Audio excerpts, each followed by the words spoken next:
All right, welcome to episode 5 of The Flame. I'm your host, Jeremy, aka He Culture. I got Raphael here, Sahil, and a special guest, Bally Sports own, Jeremy Tache. Jeremy, what's up, buddy?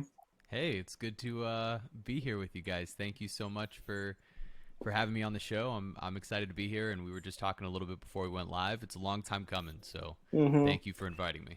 Right, so before we go ahead and start talking about this weird Heat team, how about you just go and just tell us who you are and what you do, real quick? Yeah, absolutely. So, hey, I'm Jeremy. Um, I am the digital host and reporter at Bally Sports, Florida and Sun. So I cover the Miami Heat, Florida Panthers, and the Miami Marlins from a digital capacity for Bally.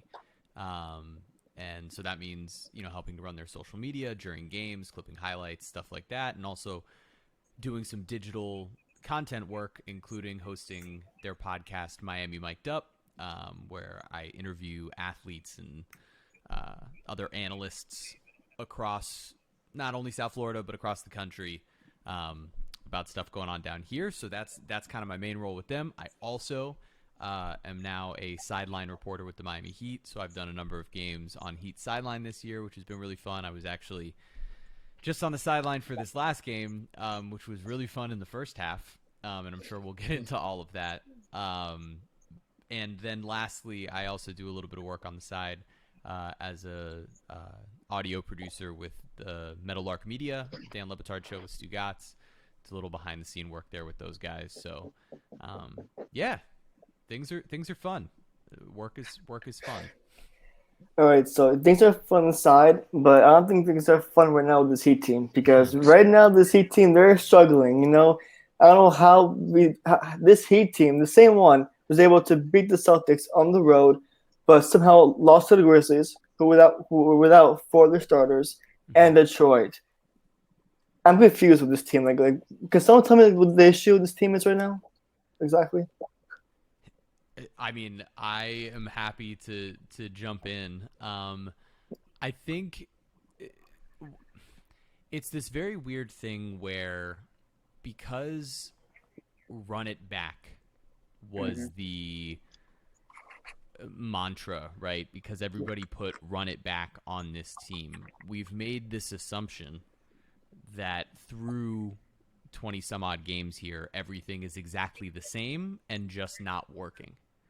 Um, that was never going to be the case.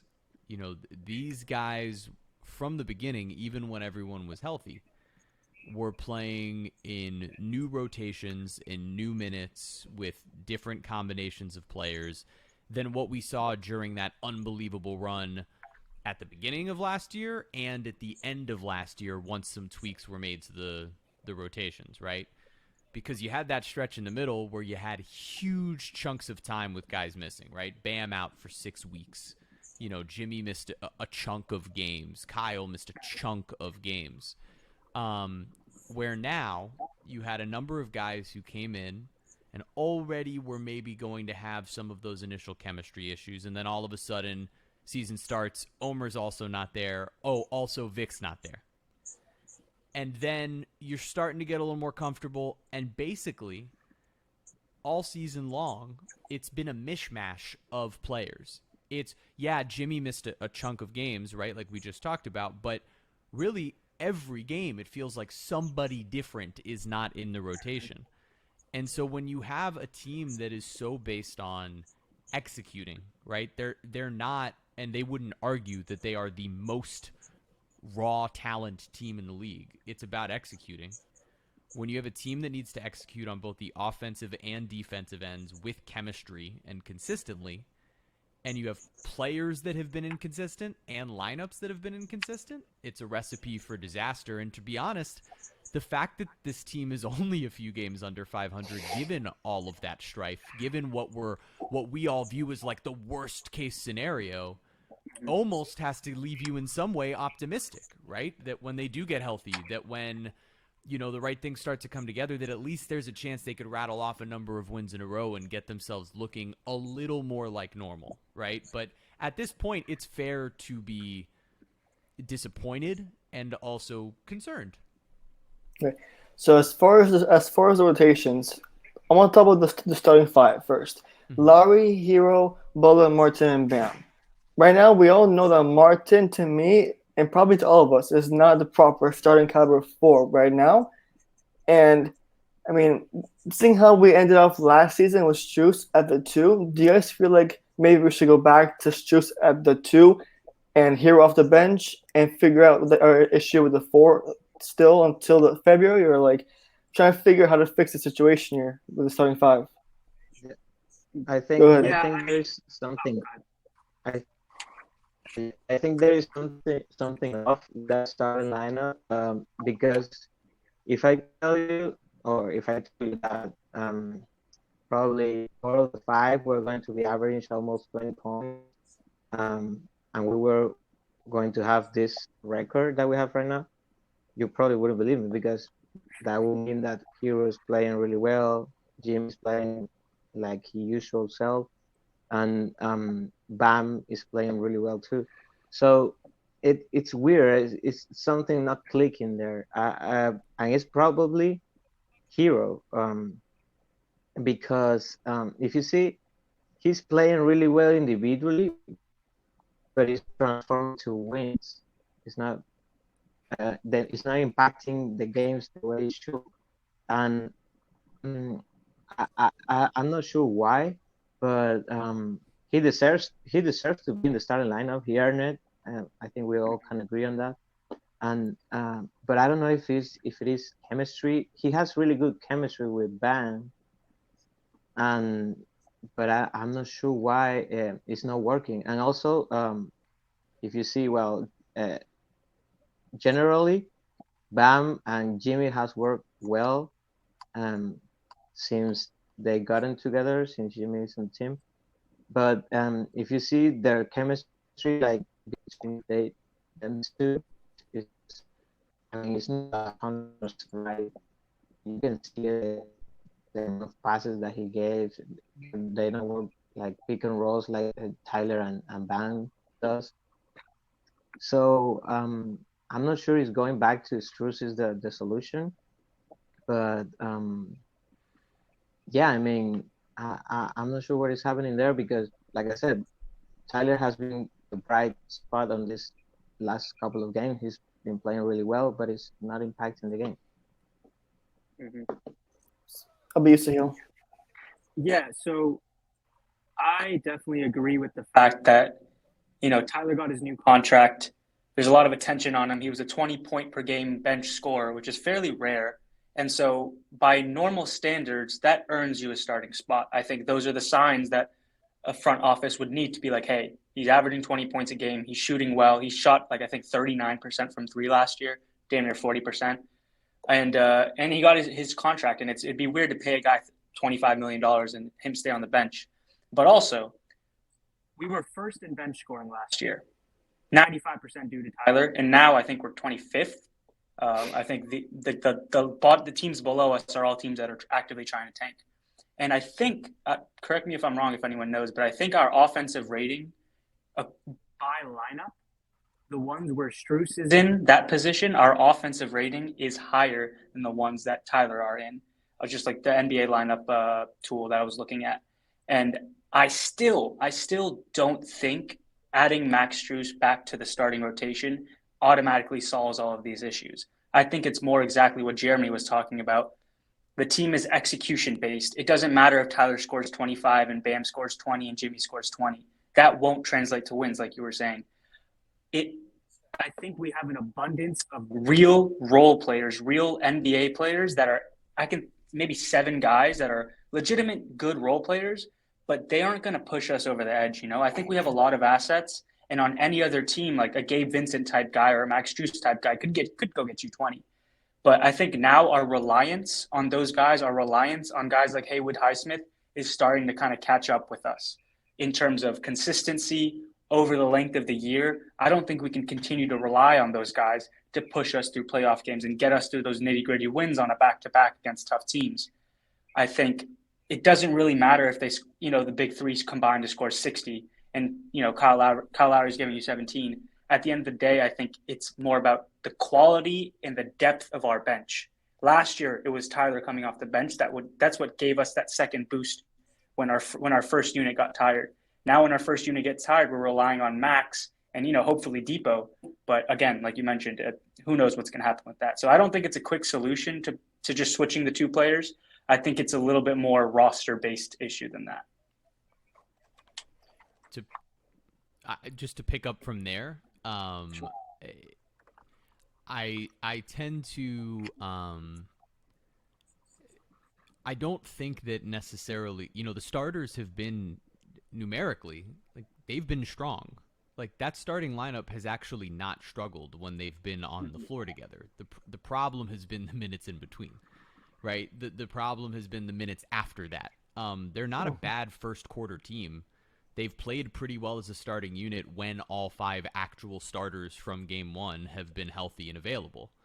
The reality is like you just mentioned, the bench production has been horrendous. And I don't think that you can necessarily blame it on any one individual player. I think it's more, when we talk about guys being in and out every game, that's not just like the starters and okay, now a bench guy's stepping into a starting spot and so things are different.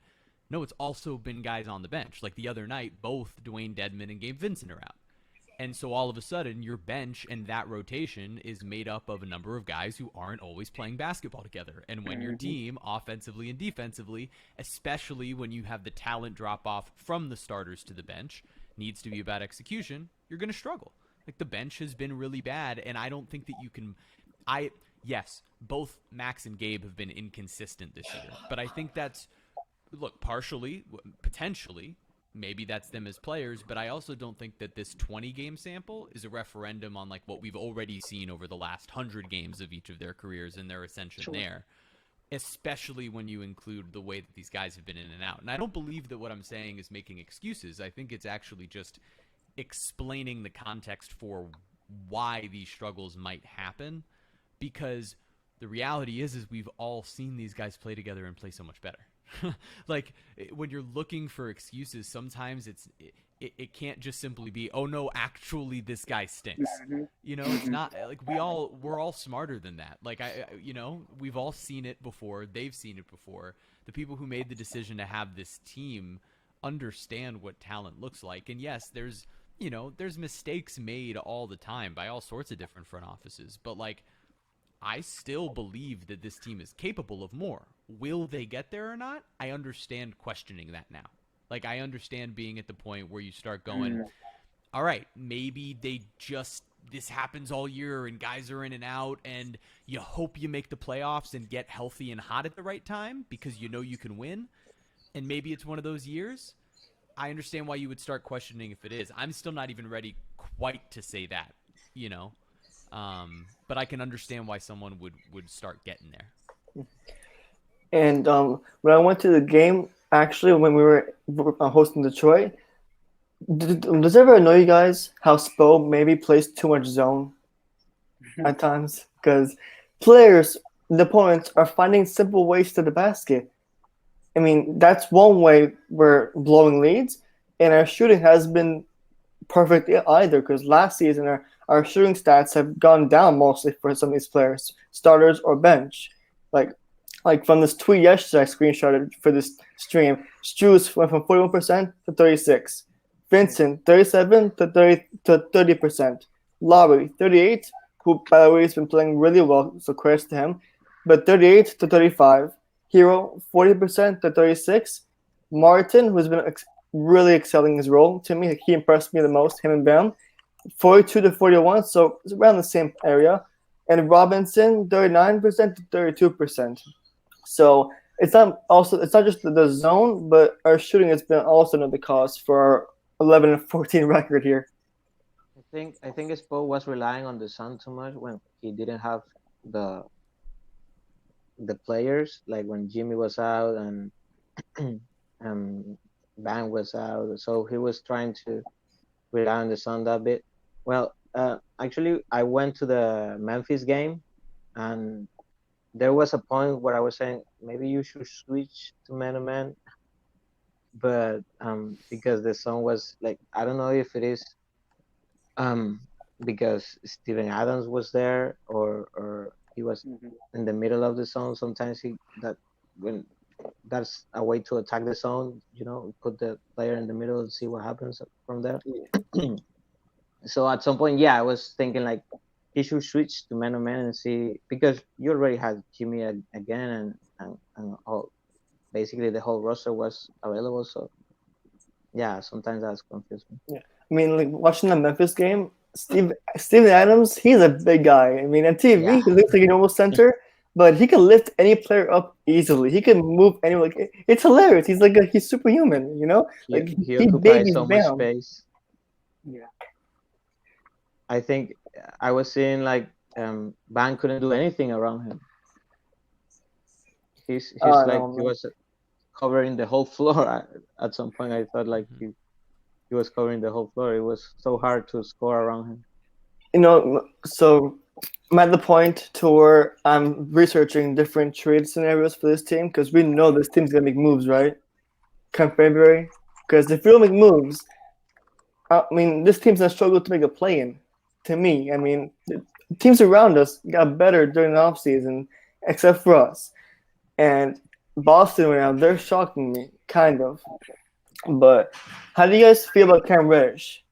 Because Lakers, Heat, and I think Bucks are interested in him, and it's just been notified before the stream that he's possibly on the move. Yeah. A few things. I just to answer your first question, Cam Yeah, Reddish. From what I've seen production wise, and especially again, like Jeremy mentioned, where execution based doesn't necessarily matter, the skill and the athleticism of the player. Like I'd rather have Caleb Martin than Cam Reddish, in my opinion, right now, from what I've seen. Based on the history that we've had, especially in the zone, if we're running that a lot, Caleb is really good for that. He can sprint from end to end, and he's pretty strong for his size. So defensively, I think Caleb Martin provides more than Cam Reddish. Cam Reddish is a little bigger, and if we set him up right, could be a better shooter. But I think I would rather have Caleb Martin than Cam Reddish. And then to your second point, if we keep our current construction, I don't think that we'll end up in a play-in scenario. I do believe that we will have stretches of games that we'll go 8-2 like the Lakers are on right now, and we'll get into that 6 seed, 5 seed. I do believe that. I do. There's a lot of teams that are overperforming right now too, and I think that I don't know which is worse though. Being a Heat team that's in the middle, in my as just an NBA fan, a team that's in the middle seems kind of like they're doomed. But I know that Pat and the whole Heat organization aren't really won't be satisfied with a play in. They would much prefer like a 5 seed or a 6 seed or something like that. So I think we'll make our way up there, but also then that kind of might lead us to a first round exit. But I do think we're not going to be like a play-in fringe playoff team. I think we'll make our way by the end of the season up there. Again, dependent on any moves we make. So I'm not sure what's going to happen on that end. But yeah, I think Caleb Martin provides the Heat more what they need in general, specifically to the Heat, than Cam Reddish. I'm struggling to like overhaul a roster at this point, just because I look at a couple of different things. The point that you just made, if this team goes on a couple of little runs and ends up as a 6 or a 5 seed, right? Y'all remember 2020? And I know it was a bubble, and I know there was no traveling on the road, right? But you get healthy and into the right space going into the playoffs. This team is not complete, even though it ran it back and all those things. Like literally, Victor Oladipo just played in his very first game of the season. It's gonna be like a rock fight through the rest of the year to be able to scrap your way to where you need to be. And what I understand questioning based off the effort of the last couple of the games is like, does this team like want it bad enough? I don't think there's ever been a Heat team that doesn't want it bad enough. And from everything I understand about Jimmy freaking Butler and about Bam Adebayo and about Tyler, like all these guys, they're competitive as all hell, and it doesn't seem to me like the type of group that just would cave in and fold or would want to cave in and fold. And so when you start talking about like seeding and you start talking about like overhauling a roster. I just think that and look, I understand being like looking at the flashy names and the fun names and saying like, oh, that guy would be good. Like Cam Reddish would probably be a very good Miami Heat player if given a little bit of time with the Heat. Like I'm not here to like dismiss what acquisitions could mean, and that there probably, let's be realistic, probably will be some tweaks one way or another. Um, but I just look at this team's ability to compete when they're whole, and I see what just happened against Boston, and I saw their ability to beat Phoenix, and like there's still been glimmers of it, and maybe that's me holding on to the last vestiges of something. Maybe it's not meant to continue this way with this group. But to me, I just I don't know. All right. Do you Well, do you think this is a question me for Jeremy. Do you think um what happened, all the rumors in the summer could have affected the locker room? Like 100%. at some point and Donovan Mitchell has said it, like I think he said in a podcast, he was playing in the summer with Bam, like some kind of preparing himself to Yeah. play with him in Miami. Yeah. So probably some of the players were hoping something to change, or were hoping some changes in the locker room, and then at the end, it ended up being like running back. So that could be probably some like disruptive thing inside the locker room. Yeah, I mean, these guys are only human, right? Like, I don't know for sure. I haven't spoken to the guys about that. I'm not sitting here like reporting it as fact that that's the case. Um, but also, like, yeah, they're human beings, right? Most of these guys are in their 20s, maybe early 30s, like us, like they're just human beings. And when, you are a young 20 something year old who spent your entire off season after giving every single thing that you had, right? Playing through injuries potentially, you know, everything that you had to a team, and whether it's their fault or not, because I don't think the Heat are normally the organization starting these types of rumors. Um, your name is being thrown about all across social media. You probably have people in your own life who are reaching out to you like, hey, is this true? Is that true? Is that true? Are you moving here? You're a young 20 something who lives in Miami making millions of dollars, and you might get shipped to Cleveland, Ohio, or Utah, and it's like you start thinking about things. And of course, man, like I think that would affect any of us, right? So whether you're the greatest professional in the world or not, like that, you carry that into your first day of work. And by a month in, you may not be feeling it as strongly as you did because now you're settled and you're comfortable and whatever. But it impacted you. It changed you. It changed your prep. It changed your thought process. And no, again, I haven't spoken to any of these guys, but just think, put yourself in that position, right? Like it's work, right? But if work was going to potentially relocate you, and for 3 months of your life that you were training to be as good as possible at that job for that organization, you're just hearing constantly from friends and family, and every time you go onto Twitter or Instagram or whatever, that you're going to be shipped somewhere else. It wouldn't be fun, you know? And so, yeah, and then, of course, and then there's the people who, you're right, like, then you've got guys who thought they might be traded who then have to question, are the guys actually happy that I'm back? Like we're all hanging out, yeah. we're all seeing each other, we're running back, we have our relationships, but were any of them hoping I was gone? I'm sure. And look, the egos of these guys that you have to be able to be the top tier professional athletes, maybe they're not as self-conscious as I am going through those things, right?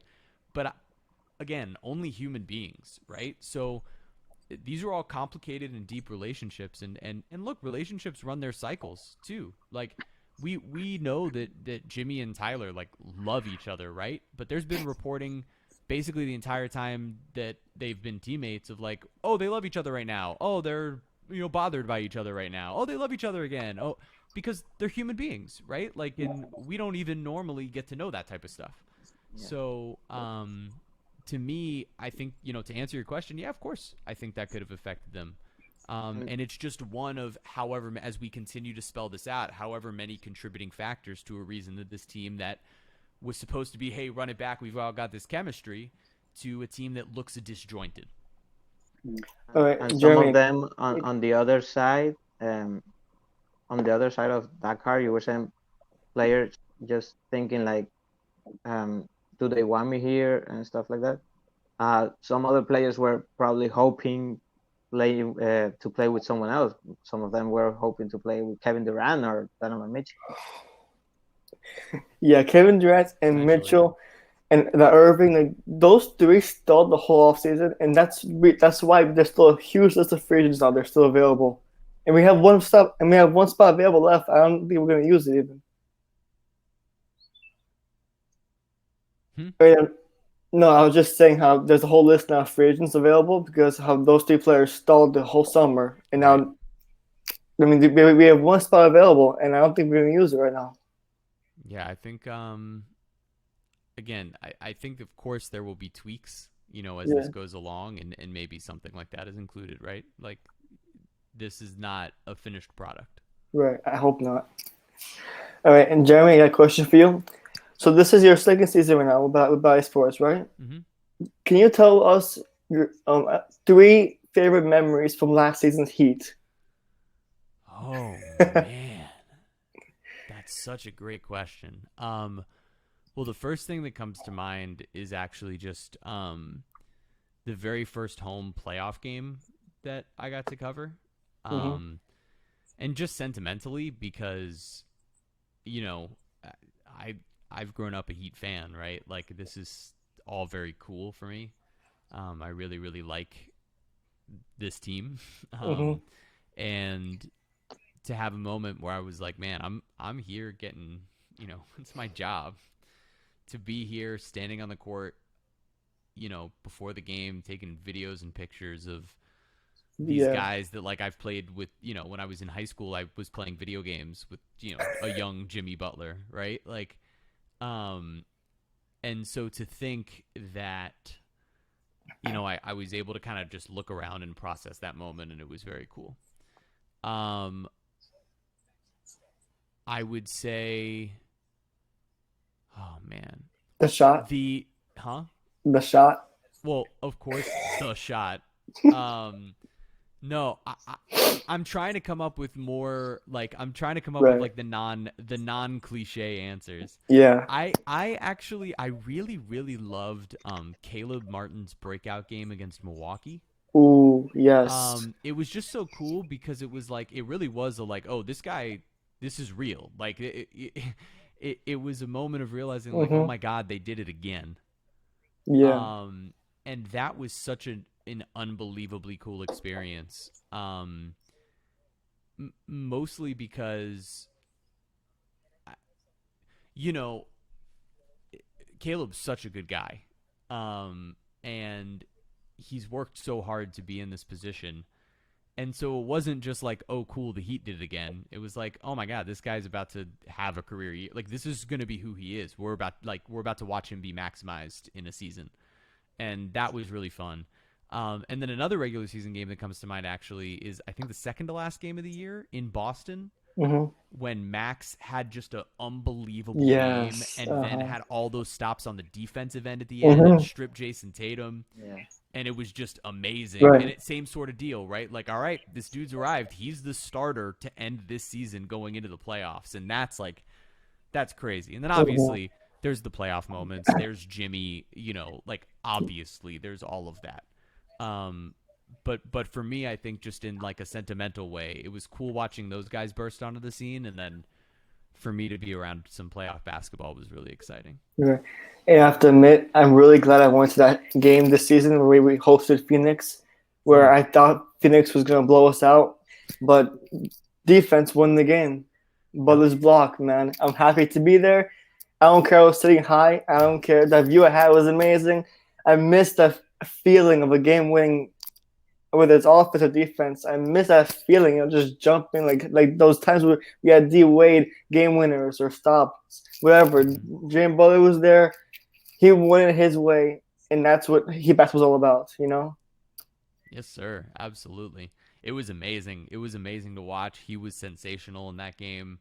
Um, yeah, I mean, it's like you don't get a lot of moments like that one. And one of my favorites ever in the Hugh building was I was lucky enough to be there with my dad and my brother to watch Dwayne Wade hit the buzzer beater over Ben Simmons in the regular season when Wade had Yes. just come back. And it was like, I thought like, oh man, that's probably his last moment in this building. And of course, he then hit. I think it was the following year in his final season, he hit that buzzer beater against Golden State, Right. which I've told this story before, but I think you guys will enjoy laughing at me over this one. Um, I was working as a local news producer or local sports producer at WSVN, and that morning they sent me over to shoot around to go get sound with Steph Curry and with Steve Kerr talking about Dwayne Wade. It was like the coolest thing ever. Like I couldn't believe it. I was, really new to doing all of this, and it was like really exciting. And those guys are so cool, and they were so nice, and they answered my questions, and had this really cool morning. And our other producer was like, "Hey, look, if you want, I can get you tickets to be in media, or not tickets, but you can, sit in the media for the game tonight." And I was like, "Look, we're gonna get our butts kicked by Golden State. I've already now had the experience of just meeting like Curry and Kerr, so it's not like as much as I want to watch him play, like it's not the last time Golden State will ever be here. Yeah, it's Wade playing against him, but like who cares? We're gonna get destroyed." Hmm. Like right? And I gotta go home. And then what? I'm gonna hang out in Miami all day. I gotta go home. I'm just gonna go. I have laundry to do. I'm gonna go home. I'm gonna do my laundry. I'll watch the game. And fast forward, Dwayne Wade hits one of the most unbelievable buzzer beaters I've ever Yeah. seen. They run around the court. He gets up on the table for the last time. This is my Yep. house. And my brother and I are sitting in the living room. I'm folding laundry with my jaw dropped. Like, what kind of idiot chooses to do laundry over be at a Dwayne Wade against the Golden State? Like, it was just the most Oh moronic my decision. God. But yeah, those are the types of memories basketball can bring, man. Yeah. Years and years, man. Especially the locker room, all those pictures, man. Mom, yesterday I told my brother that my one wish would eventually would be to go in the Heat locker room and just embrace all those memories that I've saw on TV in person or that I've Yeah. missed. I was too young to even comprehend what was happening. Especially the Big Three era. Oh my God, I Yep. really miss that era so much. Just every just listen yesterday or a couple weeks ago when LeBron came back to Cleveland as a member of the Lakers just recently, and then I was imagining just once LeBron retires and he comes to our house to get watch his jersey get into the rafters, that's gonna be just a huge moment to comprehend that we Yep. have LeBron James on this team. Yeah. Look, man. I don't know what our age discrepancy might be, but I was in high school during that era, and Hmm. it was so much fun to know that every single regular season game that your team played was like the biggest sporting event in America that night. Like kind of no matter what else was happening, Heat Wizards, was like a huge deal just because everybody cared and everybody loved talking about how much they hated them. And that like that's what fuels Heat Twitter, man. Like when the reason this even exists, like the platform that we're all talking on, is because of that era in some Exactly. ways. Because there's this like it's this wonderful defense mechanism that we all have from this like whiplash of going from being the most hated, talked about team for 4 years and knowing that the organization was the only organization that could withstand that and have a structure strong enough to do so, knowing that nobody else around the country really gets that, Right. then basically being dismissed and having to then cape up for said culture, Hmm. right? While still having people hate you, but only because they hate you for still thinking that you're hated. Like it's this Right. weird cycle of like they don't like us because we think that they don't like us and they don't like that. It's like the weirdest thing in the world. And it's this really fun energy and this frenetic energy. And I think in large part it exists because of that Big Three era Mhm. of, you know, again, you'd turn on, pardon the interruption, on a Thursday afternoon, and if the Heat lost a game to a team they weren't supposed to lose to, it was like, Mhm. oh, is this the end of times? Exactly. Do they need to Exactly. trade Chris Bosh? Oh my God. Um, yeah, it was nuts, and it was fun. Like it was a roller coaster, and it was fun. Yeah. And The one. one of my biggest dreams that never came true was to watch Dwayne Wade play. He's Mm, like my favorite player of all time, and I became a Heat fan because of him mm, in 2006 and in the playoff to be exact. yeah, Um, and then I didn't have the chance to go to the games because I didn't live in the US before. yeah, Um, and then I got here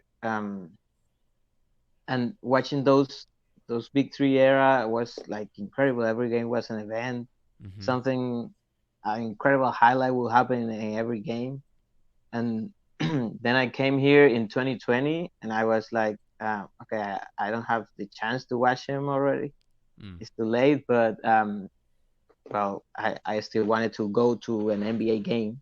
yeah, And I go to Orlando and I was like, and a friend was inviting me to one and I was, yeah, let's go. But I was just getting here, like trying to settle and I started to work. So I was like, let's wait a bit so I can have a little bit of money and then go.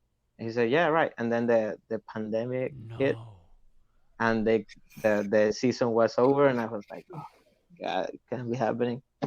Well, I ended up going to my first NBA game last year, one of the uh, Atlanta Hawks because I live in Nashville, so I went to yeah, Atlanta to see the it was the third, no, the fourth game.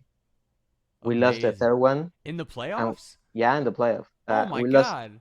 we lost the third one I think in Atlanta, and then the Uh-huh. fourth one we won it by like Mhm. 15, 20 Uh-huh. points, and I Mhm. was there, and man, that was the best feeling ever. That had to be sensational after Yeah, it all of was. that time waiting to be able to be there Like and feel that I must have was just been amazing.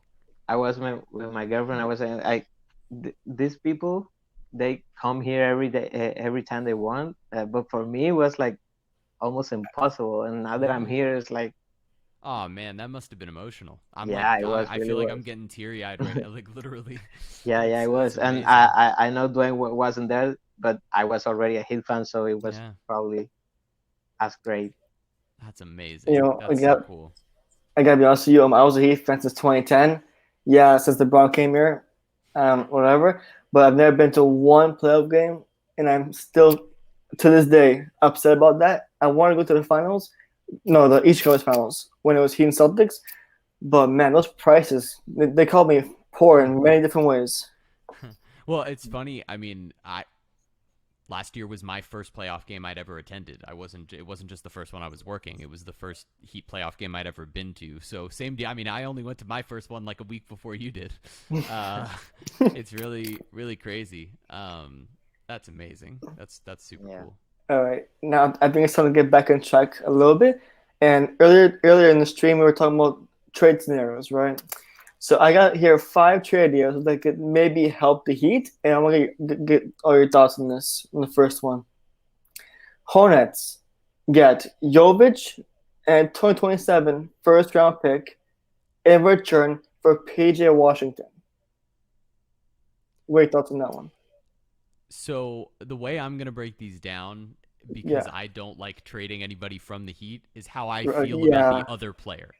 So right. I actually do think that PJ Washington could be of tremendous value to the Heat. I think he is a really good power forward. I think he does a lot of things that the Heat like to use from that position. I think he's very athletic and I think he's very strong. He's a good rebounder. Um, and I think that he would be a welcomed addition to what it is that the Heat do. Um, so I think that if you're going to make a trade, um, that's the type of guy that I think would definitely be a good target. Yeah, I think it'll be a good fit, PJ. And everything you said, I agree. But I don't know if thinking long term. I mean, Jovic intrigues me, you know. So Exactly. Yeah.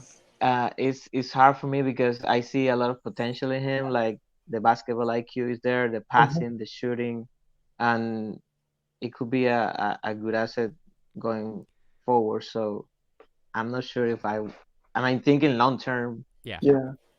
I I don't. agree, by I'm the way, and also not to, but like Jovic literally looks like he's like 14.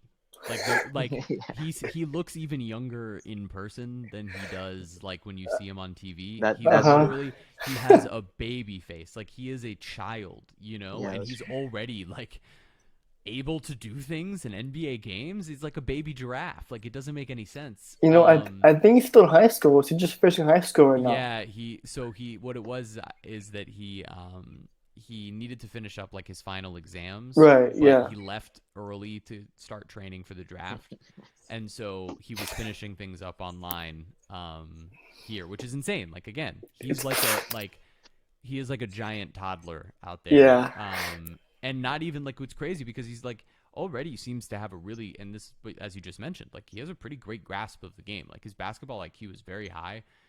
These get like the coaches love him. So it's again, like I'm saying, I'm not really analyzing. I'm not going to break these down as actual exchanges, but Right. I will say what I think about the Right. other player and how they Yeah. could help. Okay. And I'm sorry, Raphael, but this next trade here includes Jovic again. So the Magic get Jovic, 2027 first round pick swap, and Ducky Robinson. We get Mo Bamba. Damn, that's a good one. Hmm. Um, well, I already said how I feel about Jovic. Um, Yes. I think Duncan. I'm good with that. um, I think Duncan is going to be traded at some point. Um, Yeah. so I'm good with that. And I think Bomba has a lot of potential. He's a good player, and it will fit. I think it will fit right away on what we need. Rebounding, And would that defensively. mean Bam would be at the four probably finally? Yeah, exactly. And he will take the five. And I think Bam will be better at the four either way. So um, that will solve one of the problems that we have. I my issue with the whole Bam at the four movement is Yes. not that I don't think that Bam could be a very good four. It's that what else do we think he's going to do?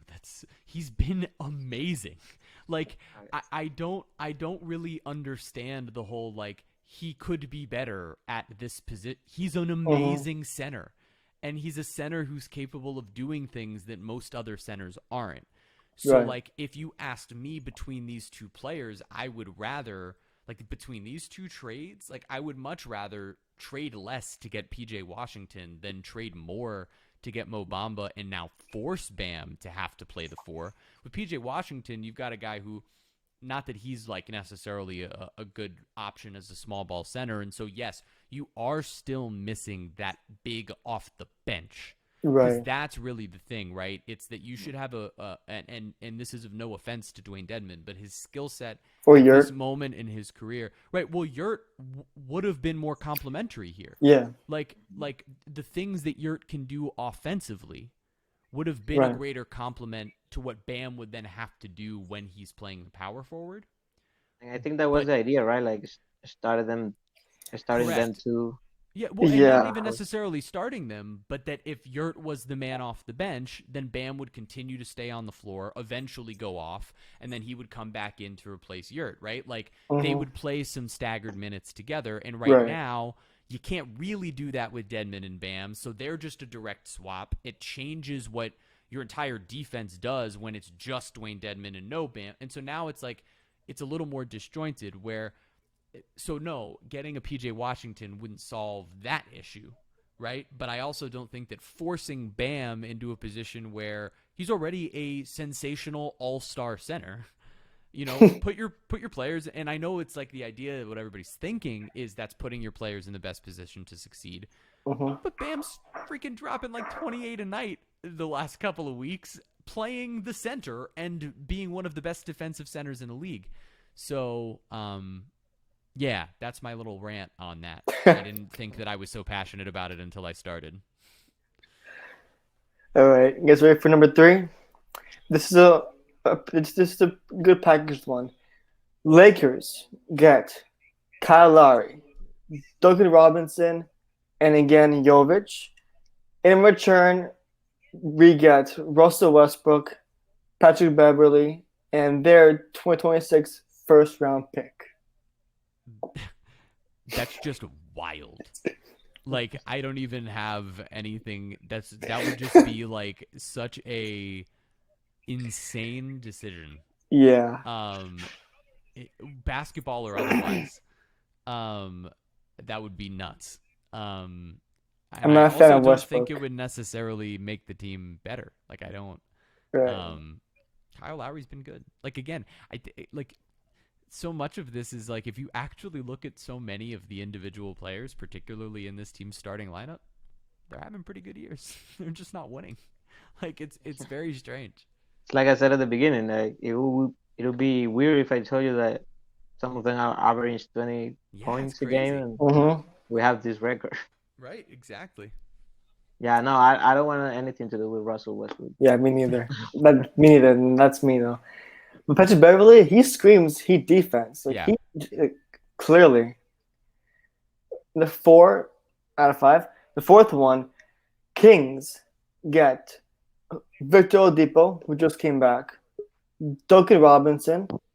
1 second. Duncan Robinson, Jovic again, and our 2027 first round pick. We get Harrison Barnes. I love Harrison Barnes. I've always loved Harrison Barnes, but I'm not into like the whole giving up so much to go get the guy. I agree. For just Harrison Barnes? What I'll say on Harrison Barnes is that, and this is my best analysis I can give, is that his UNC Tar Heels are one of my favorite college basketball teams of all time. I grew up a huge Tar Heel fan, and I believe it was him and Kendall Marshall, who I thought was going to be just one of the best point guards in the NBA. Coming out of school, I thought he was going to be like the next Rondo, and I was wrong. Super duper crazy wrong, because that is not the career that he had. But Harrison Barnes, yeah, look, that's a guy who would fit great with what this team does. But like, again, we're talking about some hauls here, and I am not currently, man. Come back to me in February and ask me these questions, you know? Wow. Yeah, and also call me optimistic, but I still want to see what a healthy Oladipo can do. Yeah. I'm not Yeah, ready exactly. to move on from him just now, because I agree. I feel bad for the guy. He hasn't had the opportunity to show Mm-hmm. what he can do. So I'm just still waiting for that. So I want to give him the opportunity to prove it, at least this season. But DeAndre, welcome to the show. Jeremy Tache. Hello. What's up, fellas? What I miss? Nice to meet you. Just a bunch of Heat talk and some great memories, really. Nice.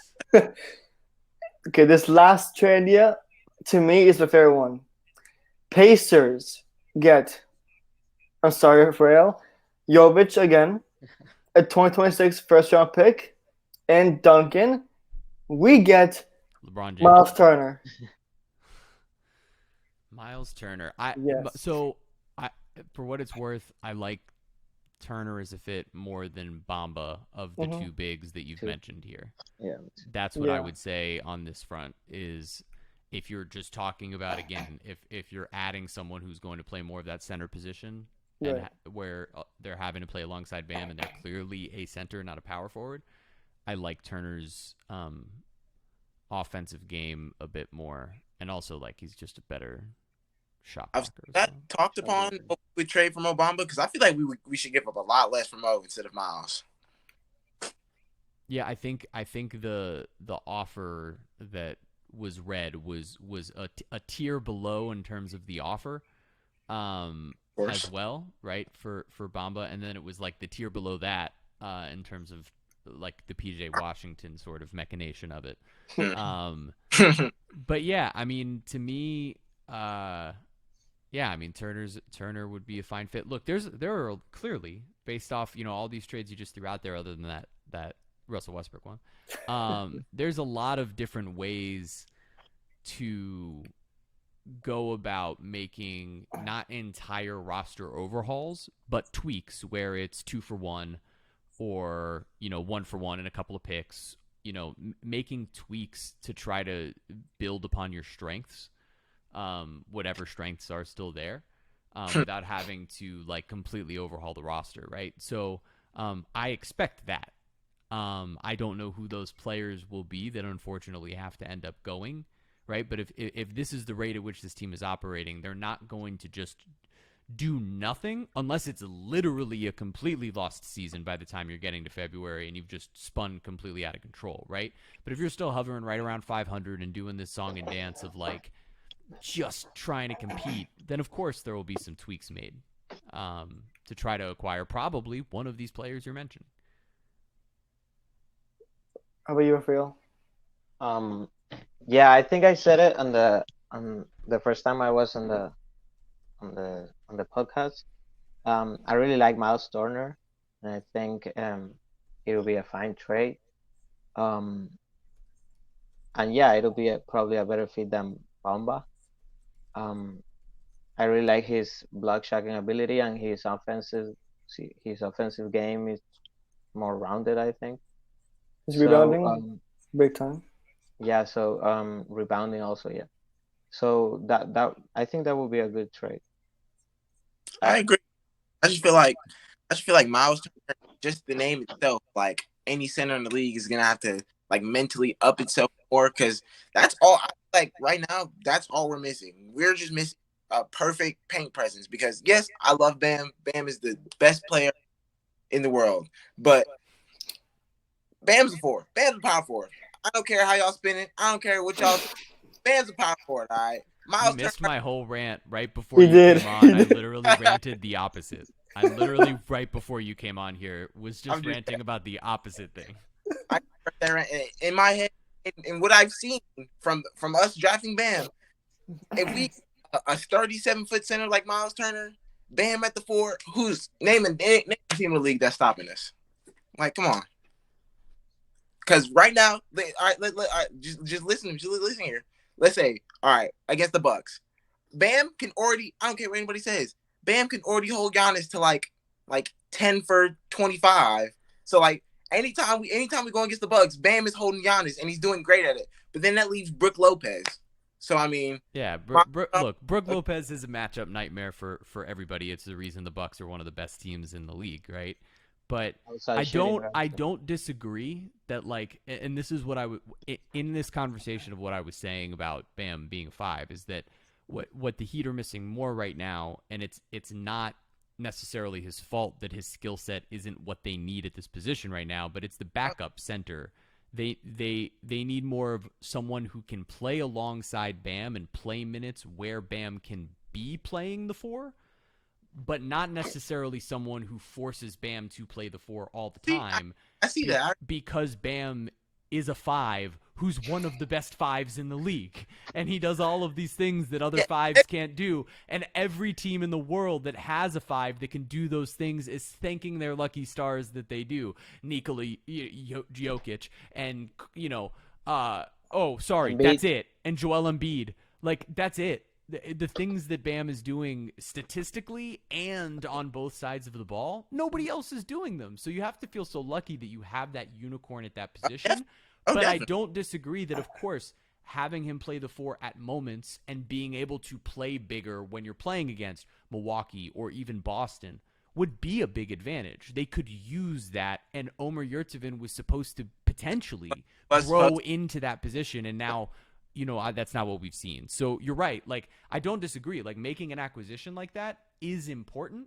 I just worry about over investing in a 5 that forces Bam to play the 4 when the reality is the reason we all love him and the reason he's been amazing is because he's been playing the 5 the entire time. He is a multi-talented 5. I worry get it. Eyes and his ability to handle bigger people at times. I get it completely. And the reality is that what sucks is that like the only bad matchups that exist happen to also be on like the very best teams in the league. That doesn't always happen. Like it's weird that like remember for a stretch it was like he struggled with Vucevic and it was like okay, who cares? They're the Magic, like all right, we'll lose the occasional regular season game. But when you happen to have Brook Lopez right on Milwaukee and you happen to have Robert Williams and Al Horford and Grant Williams, like all these big dudes on Boston, it accentuates, it gives the PTSD in our minds of like, oh my God, when we get to that playoff series, are we going to be big enough? Are we going to? It is the PTSD. I get it, but all you're looking at, all we're all looking at is like maybe 8 minutes a night where Bam would be on the floor with another actual big, and the difference right now between that is making a difference. But it like in the grand scheme, we're all having all of these like roster crisis issues over a minuscule part of the rotation when there's like so many bigger issues to deal with other than that, in my opinion. You're on the same side here. We're on the same team. Yeah, I like it. I agree with you, but I'm saying it's just multiple options because we could starting Bam. We do need a starting power forward, so Bam could play the 5. But once Bam gets out, we do need that certified play because Dane Dedmon. I used to like Dwayne Dedmon, but he's not it. He's not doing it. He's not cutting it for me every time. I like doing it, but he's just not doing well right now. I just don't like it. So I do agree with you. We mostly our issues are needing that star power forward position, so Bam can go out there and be the 5 and do what he does. But yeah, I see what you mean. Yeah. You need a backup guy when Bam has to sit down, or when they they can play with him a little bit. You did say something about Al Horford and Robert Williams. The thing about that is, I thought Robert Williams was a 7-foot guy, and him, Bam, and Al Horford are all the same height. They're all the same height. They're all the same. That's crazy. It's really confusing. Yeah. What do you mean? It's funny. It's funny. Oh, well, this was a whole fun, interesting convo. I'm gonna put on my story also. But anyways, before we end the stream tonight, it's game day in mashup. We have the Clippers at home. How are you feeling about that game?